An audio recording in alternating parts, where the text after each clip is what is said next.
কুয়োতে আটকে পড়া ডাইনি। গ্রামের নাম ছিল বটতলা। গ্রামের দক্ষিণ প্রান্তে ছিল একটা বহু পুরনো কুয়ো।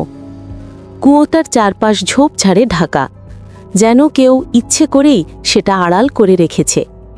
দিনে কেউ সেখানে যেত না, আর রাতে তো কুয়োর দিকে তাকাতেই সাহস করত না।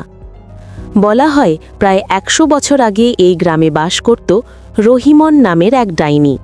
সে ছিল ভয়ঙ্কর সুন্দরী, কিন্তু তার চোখে দৃষ্টি ছিল অস্বাভাবিক লাল রঙের।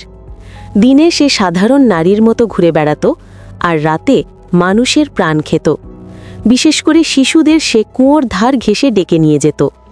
গ্রামের লোকজন বুঝতে পারছিল না কেন হঠাৎ এত শিশু হারিয়ে যাচ্ছে। এক রাতে গ্রামের কয়েকজন সাহসী যুবক কুয়োর ধারে যায়।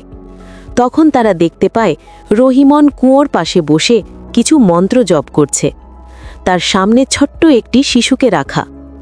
যুবকেরা চিৎকার দিতেই সে ভেসে ওঠা লম্বা চুলে সবাইকে ঘিরে ফেলে। কয়েকজন গুরুতর আহত হয়। শেষ পর্যন্ত গ্রামের একজন তান্ত্রিক আসে। সে বলে, এই নারী মানুষ নয়, অভিশপ্ত ডাইনি। একে এই কুয়োতেই আটকে রাখা ছাড়া আর উপায় নেই। তান্ত্রিক শক্তিশালী মন্ত্র পড়তে শুরু করে। চারদিক কেঁপে ওঠে। কুয়োর ভেতর থেকে হাহাকার, কান্না আর ভয়ার্ত হাসি শোনা যায়। অবশেষে ডাইনিটা কুয়োর ভেতর টেনে নেওয়া হয়। তান্ত্রিক কুয়োর মুখে লাল সুতো আর লোহা পুঁতে দিয়ে তাকে বন্দি করে দেয়। এরপর থেকে রহিমন ডাইনিকে আর দেখা যায়নি, কিন্তু তার কান্না মাঝে মধ্যেই শোনা যায় কুয়োর ভেতর থেকে। কিন্তু এখানেই শেষ নয়। বছরের পর বছর কেটে যায়। একদিন গ্রামের কিছু কিশোর খেলার ছলে কুয়োর কাছে যায়। তারা দেখতে পায় কুয়োর ভেতর থেকে পানির মধ্যে একটা ফ্যাকাশে মুখ ভেসে উঠেছে।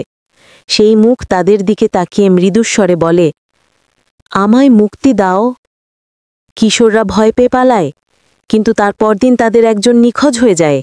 গ্রাম জুড়ে আবার আতঙ্ক ছড়িয়ে পড়ে।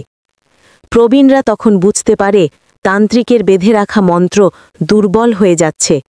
যদি সেটা ভেঙে যায়, তাহলে ডাইনিটা বের হয়ে পুরো গ্রাম ধ্বংস করে দেবে।